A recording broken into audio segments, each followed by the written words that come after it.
પટેલ। હવે જોઈએ અગત્યના સમાચાર।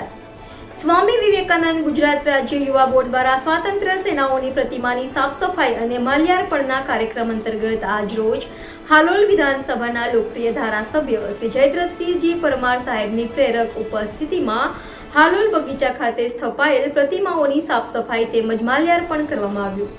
આ પ્રસંગે હાલોલ નગર તેમજ હાલોલ તાલુકાના સૌ કાર્યકર્તાઓ ઉપસ્થિત રહ્યા હતા। NN news Halol. દર્શક મિત્રો, તમારી આસપાસ બની રહેલી અવનવી ઘટનાઓ વિશે જાણવા માટે NN ન્યૂઝને લાઇક કરો, શેર કરો, સબસ્ક્રાઇબ કરો અને બેલ આઇકન પ્રેસ કરો, જેથી આપને નોટિફિકેશન્સ મળતી રહે।